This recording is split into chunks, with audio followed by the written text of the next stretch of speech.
হে hello everyone. দিনটি ছিল 12 আগস্টের সকালবেলা। শিবরাদি স্টুডিওতে শুট ছিল। তো শুটে গিয়ে কেনই বা আমাকে নিজের গয়না দিয়ে সাজালো আর কেনই বা বিয়ে দিয়ে দিল। তো চলো পুরোটা তোমাদের সাথে শেয়ার করা যাক। তো শুটটা ছিল হঠাৎ করে প্ল্যানিংয়েই করা। দিদি বহু বছর ধরে আমার ফেসবুকে থাকাকালীনও কোনো আলাপও ছিল না, কোনো কাজও করিনি। এই প্রথমবার দিদির সাথে আলাপ আর দিদির সাথে কাজ। তো চলো লুকটা ক্রিয়েট করে দেখা যাক কেমন কি লুক ক্রিয়েট করা হলো। তো ফার্স্টেই দিদি আমাকে মুখটা ক্লিন করে দিচ্ছিল।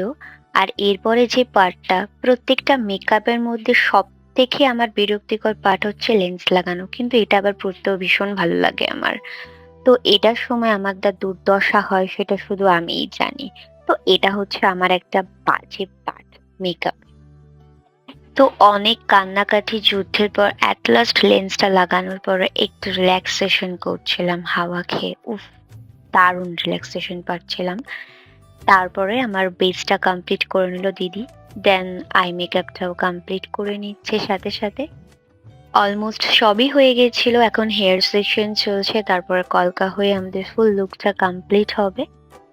অ্যান্ড যখন একটু ফাঁকা পাচ্ছি নিজেকে দেখে নিচ্ছি। এরপরে যেটা হলো একটা অবাক করা কাণ্ড। ন্যাচারালি আমরা যারা মডেলরা বেসিক্যালি আমাদের যখন লুক ক্রিয়েট করে তখন আমাদের যেই জুয়েলারিজ গুলো পরানো হয় সেগুলো ফেকই হয়, মানে ফলস জুয়েলারিজই হয়।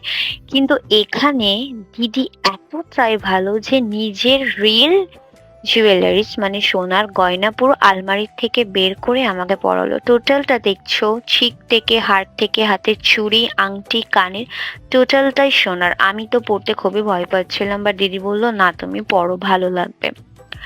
তো জাস্ট এটার জন্য একটা নিজেকে একটা আলাদাই ফিল লাগছিল যে লুকটা এটার জন্য আরেকটু গর্জিয়াস হয়ে গেছিল।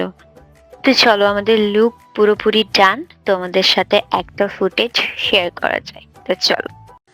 তোমায় ছাড়া খালি আকাশ যেন আধারে মনটাকে আলোয় রাখো আজও আজ। দেন আমরা আউটডোর শুটে বেরিয়ে পড়লাম। আর দেখতেই পাচ্ছ দিদি গাড়ি চালাচ্ছে এত জোরে, আমার চুলের হাল্লাত মেকআপ সবই খারাপ।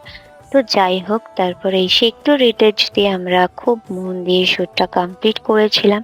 দেখতেই পাচ্ছ ফটোগ্রাফারও আমাদের খুব ভালো ছিল, খুব শর্ট টাইমে আমরা টোটালটা ভিডিও দিয়ে ফটো দিয়ে কমপ্লিট করেছিলাম।